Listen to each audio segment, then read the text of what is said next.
When I was growing up in the 80s, being an Apple II kid, and even in the 90s, I never thought I'd ever see these two logos together.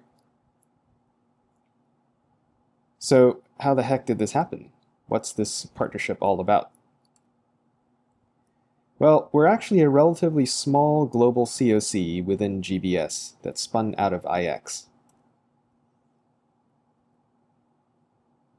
It consists of four design and engineering lead pods in Toronto, Chicago, Atlanta, and Cupertino.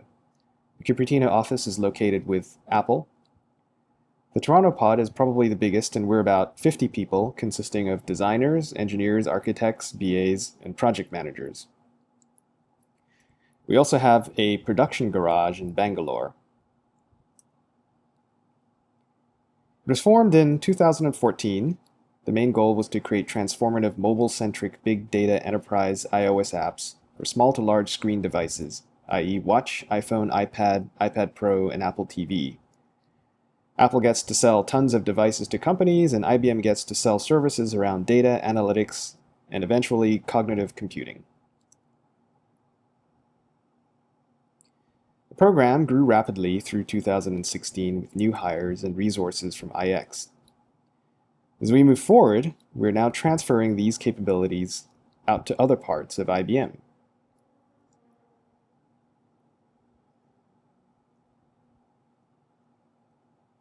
In 2015, we did something crazy. We created 100 plus apps. It was insane and impossible, but we did it. Let's face it, 2/3 of these are crap, but those mistakes, learned fast and furious, turned the other third into amazing apps. We tackled more than a dozen different industries targeted specifically for mobile use and designed for end users. They're not only meant to function, they're meant to delight as well, because at the core of our design philosophy, users who love their apps will use them more. And that means all of the data stuff that happens behind the scenes can reach a scale that provides the kind of business intelligence companies rely on to improve themselves.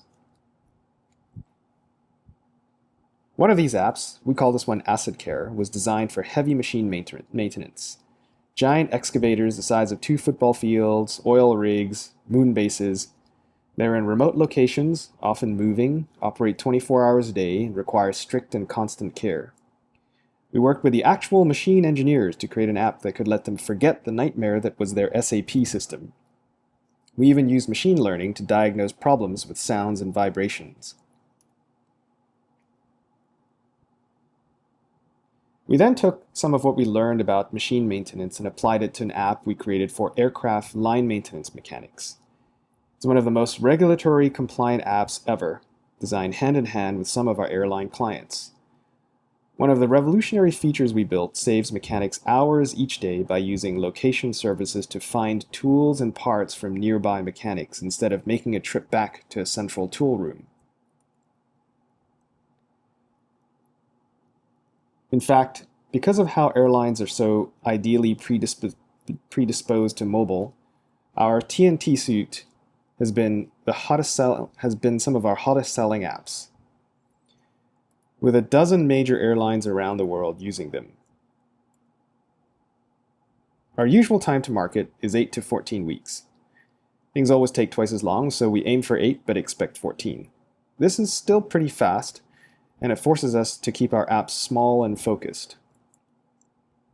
We also have a bunch of iOS accelerators that speed things up. These include design kits, starter apps, Swift frameworks, and our MobileFirst platform. On the design side, we make use of our UX kits for Keynote and Sketch. These kits let us rapidly build prototypes in principle that we can demo on the device.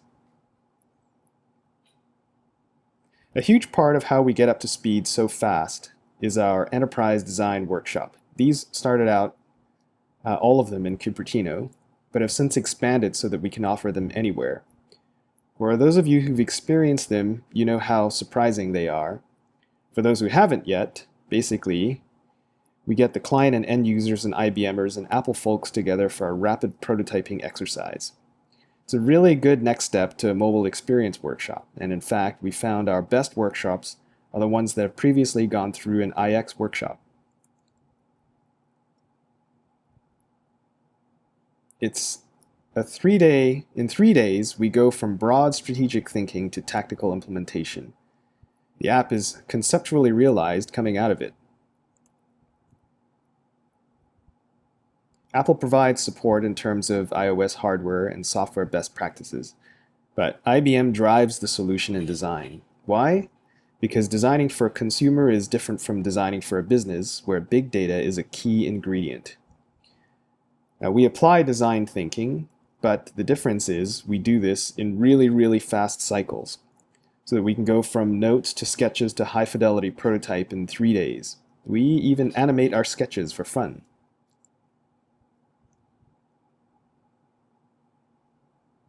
As I mentioned earlier, we want to bring these capabilities to other IBM projects. Not only designers, but our engineers are very iOS design-oriented as well. They'll even challenge you on UI behaviors, and a lot of the time they're right. In fact, we've already been doing this for a while and have had some great successes. I'd like to highlight 2 particularly impressive ones. In my opinion, I think they're examples of ideal scenarios. Both have been truly collaborative and mutually rewarding. The first is a series of business traveler apps we created with the mobile technology team at Research, designed to bring machine learning and predictive analytics to corporate travel. So you're not just forced to get the cheapest, crappiest flight and hotel and still not save the company money because people are cheating the system anyway, but you're given options through optimizations instead. Better compliance rather than lowest price actually saves companies more money. We built a really close relationship with Research that has continued beyond this project, working on new technologies and patents together. The other is our work with Justin and Marie and the team at Watson Analytics. In this case, it was really a matter of watching an incredibly iOS-optimized design unfold through the use of our design kits, exchange of ideas, and collaboration. So we could bring the power of Watson Analytics to the iPad in a native app that at the same time honored the design of the web platform while still staying true to iOS, with a complete guide to a visual language that's unique to IBM and faithful to Apple.